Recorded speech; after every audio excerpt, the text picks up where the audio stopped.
Hi, dear students. The major energy yielding biomolecules are the carbohydrates. Once these carbohydrate sources in the body are exhausted, then which are the other biomolecules they will provide energy? Is definitely fatty acids. Then all these fatty acids give energy. For that, we have to discuss catabolism.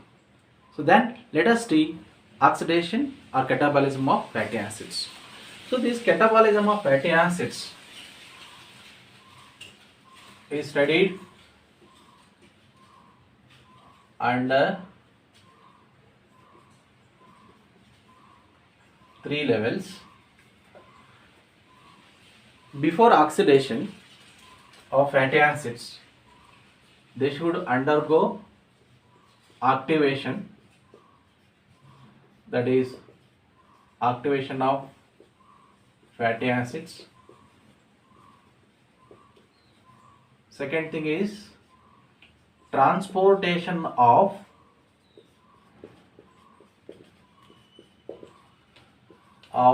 activated fatty acids.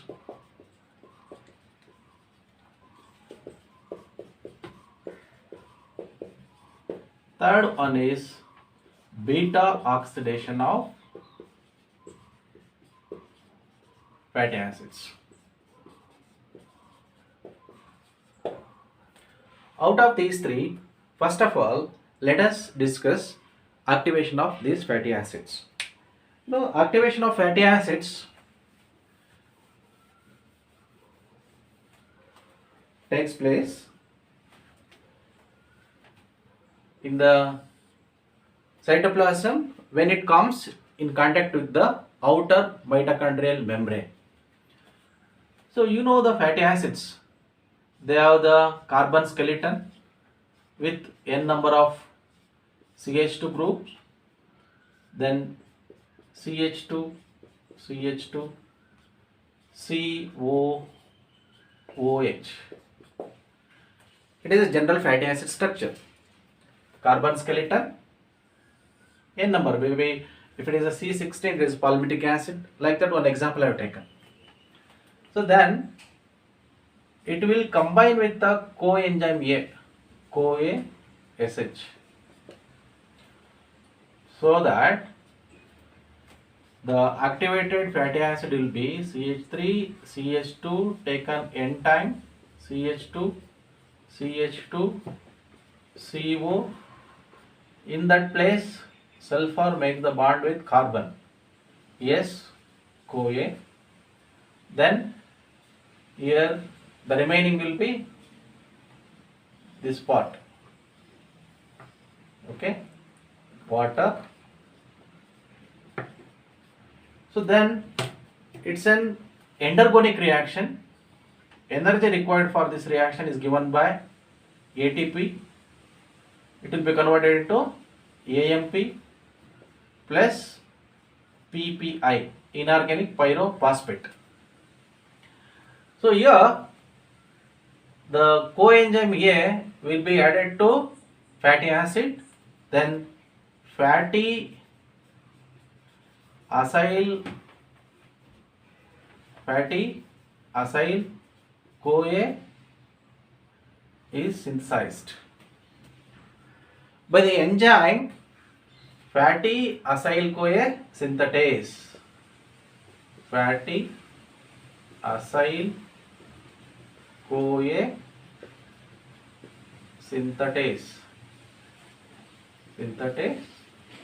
will activate by adding with coenzyme A, utilization of energy from ATP converted to AMP, fatty acyl CoA is produced.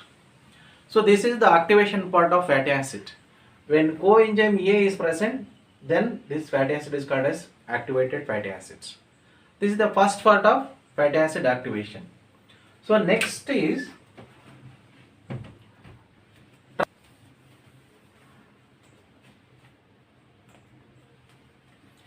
second part, transportation.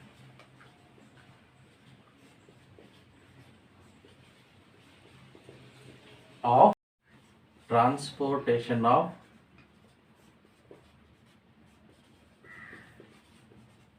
of activated fatty acids.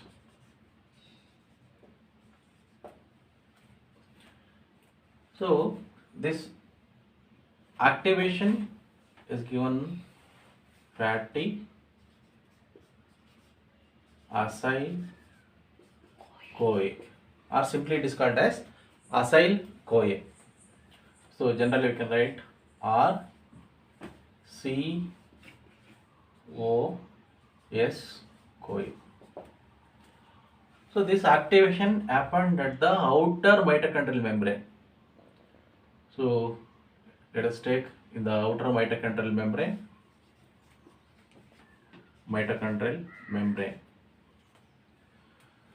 So acyl CoA, acyl transferase, it is activated. You know already this. It has to transport to mitochondrial matrix. Then how it has to transport? To transport this, there is a one molecule called carnitine. It is also called as ferry boat, because it transport fatty acids from inner membrane space of mitochondria to the mitochondrial matrix. How it will do? See, this fatty acyl CoA, generally it is called as acyl CoA, and carnitine together they will form acyl carnitine. Acyl carnitine.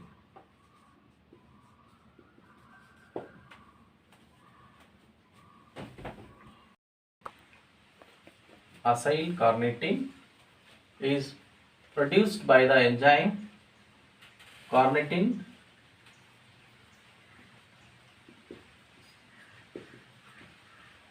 acyl transferase.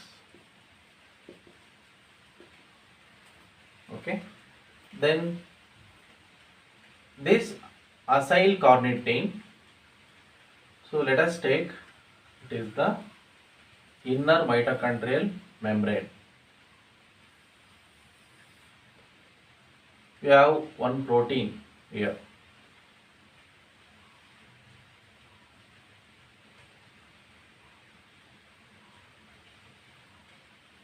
It is a protein transporter.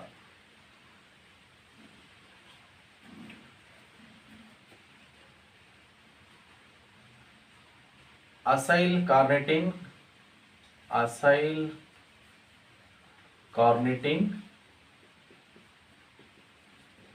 slash carnitine transferase or translocase. So this is the protein. This is the protein. So this will transport from, this is intermembrane space. If we take it as outer membrane, it is the intermembrane space. Outer membrane, inner membrane, it is the intermembrane space. So from intermembrane space, acyl carnitine is transported to mitochondrial matrix. Now acyl carnitine is mitochondrial matrix. While acyl carnitine formation, from here fatty acid, activated fatty acid, CoASH get released. The molecule coenzyme which is activated, that is released when carnitine is added to fatty acyl CoA. So now to this molecule here, the acyl CoA carnitine, the coenzyme A, which is present in the mitochondrial matrix, will be added to this, so that carnitine released, its role is over. It has transported from mitochondrial in the intermembrane space to mitochondrial matrix. Then it makes free the acyl CoA activated fatty acid. See, fatty acyl CoA or acyl CoA, it was here, exterior of the outer membrane space. By diffusion, it has came to intermembrane space. From here, the inner membrane is not allowing this fatty acyl CoA. That's why it is transported by the carnitine. It is called as ferry boat. It will transport from intermembrane space to mitochondrial matrix. Now, acyl CoA, it is here. So that the coenzyme where it was there in the matrix, again it joins to the acyl CoA to form acyl CoA. So this is how the transportation of fatty acid, activated fatty acid from intermembrane space. Before that it was in the exterior of the outer membrane of the mitochondria, came to intermembrane space through the acyl carnitine, carnitine translocase protein, it entered here. Then carnitine, after its duty of transportation, again it will come back here.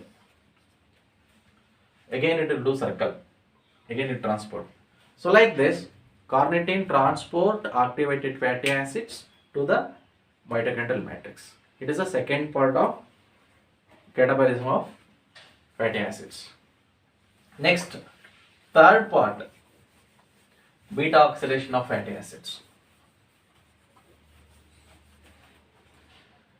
The beta oxidation of fatty acid begins in the mitochondrial matrix. This beta oxidation can be studied under 4 headlines. First one is dehydrogenation or oxidation of fatty acyl CoA, or you can say acyl CoA. So its structure, CH3, CH2 taken n time, CH2, CH2, CO, S, CoA. It is the acyl CoA. So it undergoes dehydrogenation or oxidation by the enzyme acyl CoA dehydrogenase, means removal of hydrogen. So one hydrogen from the alpha carbon, another hydrogen from the beta carbon, 2 hydrogens are removed. So it is a beta carbon, it gives one hydrogen, it is another alpha carbon. So in between we got to write double bond. So CO, S, CoA. So these 2 hydrogens of one alpha carbon hydrogen and another is beta carbon hydrogens are taken by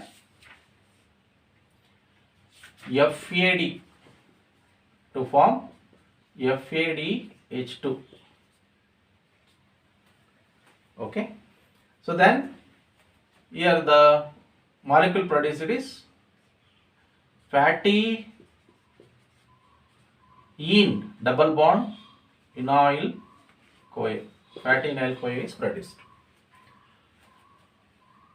So you can see it is an important energetic reaction because of formation of FADH2. So during dehydrogenation or oxidation, 2 hydrogens from the acyl CoA, one from the alpha carbon, another from the beta carbon are taken up by the FAD to form FADH2, so that acyl CoA is converted into enoyl CoA. Second step, hydration of enoyl CoA. So this undergoes hydration means addition of water molecule H2O. So that the enoyl CoA, one beta carbon, this beta carbon takes OH and alpha carbon takes H, so that it becomes CH2, then remaining no change. So that the molecule produced is beta position OH, beta hydroxy acyl CoA is produced. This is done by the enzyme enoyl CoA hydratase. Enoyl CoA hydratase, added water molecule, its OH is taken by the beta carbon and H is taken by the alpha carbon. So beta position OH is there, that's why beta hydroxy acyl CoA is produced. So next, in the third step is again dehydrogenation or oxidation of beta hydroxy acyl CoA. So that by dehydrogenation or oxidation, this CH3 no change, CH2 n time there is no change. So from here, from the same beta carbon, two hydrogens are taken up by NAD to form NADH plus H plus. NAD plus converted to NADH plus H plus. These two hydrogens are taken by this beta carbon. So the beta carbon is converted into keto carbon. Alpha carbon there is no change, then remaining as it is COS CoA. Only the difference is from beta hydroxy acyl CoA to beta keto acyl CoA dehydrogenation, removal of hydrogen from the beta carbon, so that it is converted into keto carbon. This is done by the enzyme removal of hydrogen from beta hydroxy acyl CoA, that's why enzyme name is hydroxy acyl CoA beta hydroxy acyl CoA dehydrogenase. So that beta hydroxy acyl CoA is converted into beta keto acyl CoA. So in the next step, it is the fourth step. Again, it is called as thiolysis or cleavage of